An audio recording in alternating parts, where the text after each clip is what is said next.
আসসালামু আলাইকুম। ভিডিওটা আমার ভাই বোনদের জন্য।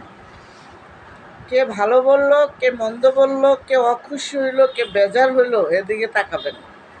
না তাকায় নিজের সুন্দর জীবনটাকে নিয়ে নিজে সুন্দর করে আপনার জীবনটা গড়বেন।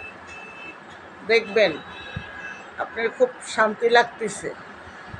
আশেপাশে দেখবেন কিছু দালাল থাকে কান্দের সামনে দাঁড়ায়া, ওই দালালদের কথায় আপনার জীবনটা একটা কথা শুনে বেলাইনে চলে যেতে পারে। অতএব নিজের বুদ্ধিতে গু খাবেন, পরের বুদ্ধিতে ঘি খাবেন না বন্ধুরা। কারণ কি জানেন, প্রকৃতভাবে কেউ কাউকে এখন ভালোবাসে না। ভালোবাসার নামে শুধু পাইবেন ছলনা। কেউ কোনো ভালো রাস্তা দেখাবে না, বরঞ্চ খারাপ রাস্তা দেখাই দেবে, যে রাস্তায় গেলে আপনার কাটা বিছাইয়া পড়ে থাকবে, সেখানে গেলে কাটা আপনার পায়ে বিঁধবে। যদি তাকে প্রশ্ন করবেন না, কিরে এই রাস্তায় দিছিস কেন, আমার সহজ রাস্তাটা যদি দিতে পারতি। তুই কি কানা আসিলি, তোর পায়ের মধ্যে যে কাটা বিনলো, তুই কি রাস্তা দেখে শুনে চলবি না? কি বন্ধুরা, কোনো জবাব আছে? জবাব নাই। আর তোমাদের কাছে আমি বলি, আমি তোমাদের বোন, তোমাদের অনেক সাপোর্ট আমি পাই বা অনেক ভালোবাসো তোমরা আমাকে। নিজের নিজের জন্য বাঁচবা, নিজের জন্য চলবা, নিজের জন্য কিছু একটা করবা। একটা জিনিস তোমার খাইতে মনে চাইছে, খাবা।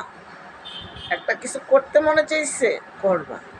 তোমার একটা জামা কিনতে মনে চাইছে, কিনবা।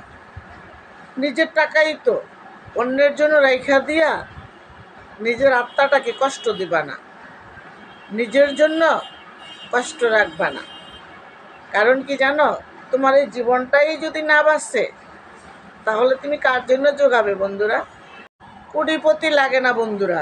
অনেকে দেখবেন কোটি কোটি টাকা আছে, লাস্টে মরণের সময় মুরগির জুসও খাইয়া দিতে পারে না, স্যুপও খাইতে পারে না। মুরগি সেই চা দেখবেন রস করে দিচ্ছে, তাও খেতে পারে না। কারণ কি জানেন, সে সারা জীবন কষ্ট করে তার ছেলে মেয়েদের জন্য, সবার জন্য সঞ্চয়পত্র করে গেছে, কিন্তু নিজের একটা জিনিস খাইতে মনে চাইছে, খাইতে পারতো না।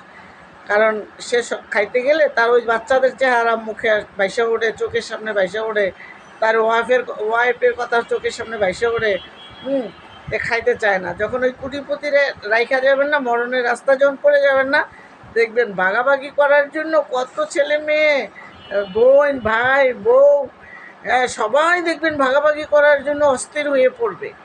কিন্তু আপনি যে কি খাইতে পারবেন, একটু জুস করে দিলে খাইতে পারবেন না, মুরগির একটু স্যুপ করে দিলে খাইতে পারবেন, নাকি একটু আতপ চালের জাউ করে দিলে খাইতে পারবেন, নাকি একটু খিচুড়ি করে দিলে খাইতে পারবেন, এদিকে দেখবেন বন্ধুরা কারো কোনো খেয়াল থাকবে না।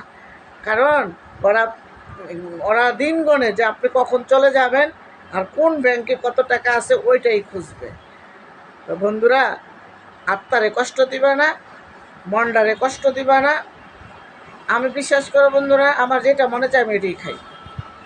আগে একটা সময় ভাবতাম, হয় আমার বাচ্চাটার জন্য নিয়ে যাই, আমার ছেলেটার জন্য নিয়ে যাই, আমার মেয়েটার জন্য নিয়ে যাই।